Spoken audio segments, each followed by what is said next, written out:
सो मेरे गम से भी मेरे वतन की ज़ीनत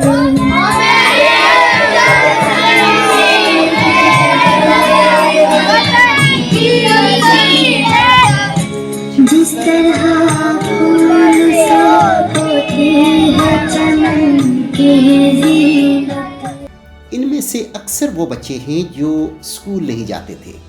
मैंने बड़ी मुश्किल से उनके घर वालों को कह के या उनकी जॉब वाली जगह पर जाके उनको कायल किया कि वो भी तालीम हासिल करें, और उनके लिए मैंने इस MCI हॉस्पिटल में एक स्कूल का इंतज़ाम किया है।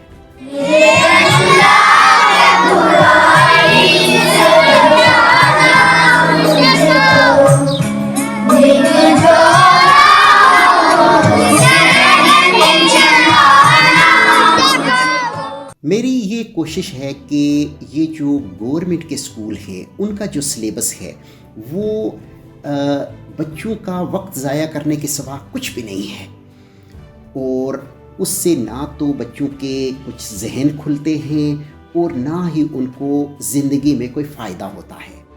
1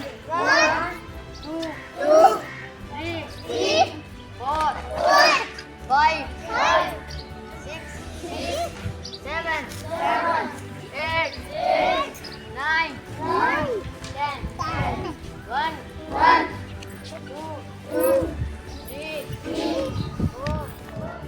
पाकिस्तान के पढ़े हुए जब बच्चे दूसरे ममालिक में जाते हैं तो वो कुछ भी नहीं कर सकते हैं, वो ज़ीरो से शुरू करते हैं वहाँ से। तो उनमें से जो अच्छे बच्चे होते हैं, जो अच्छे लोग होते हैं, वो अपने टेस्ट वगैरह पास कर लेते हैं, और जो ज़रा इतने अच्छे नहीं होते वो ऐसे ही कोई कंस्ट्रक्शन का काम करता है, कोई टैक्सियाँ चलाता है, कोई किसी दुकान पर काम करता है। Stand up. Sit down. मैंने ये सोचा कि ये बच्चे, इनको एक ऐसा पैटर्न दिया जाए जो कि अमेरिका में है और यूरोप में है, और उनको ऑनलाइन एजुकेशन, डिजिटल मार्केटिंग और आर्टिफिशियल इंटेलिजेंस और कंप्यूटर प्रोग्रामिंग और इस तरह की जो आजकल के दौर से हम आहंग तालीम है वो दी जाए। क्योंकि आप देखिए कि ये बच्चे अभी जो 10 साल के हैं, अब अगले 10 साल में वो 20 साल के हो जाएंगे, तो अब उस वक्त ये दुनिया कहाँ से कहाँ पहुँच चुकी होगी और ये बच्चे उनका मुकाबला नहीं कर सकेंगे। तो मेरी हमेशा से ये ख्वाहिश रही है कि इन बच्चों को भी वही तालीम दी जाए जो कि अमेरिका में है, यूरोप में है।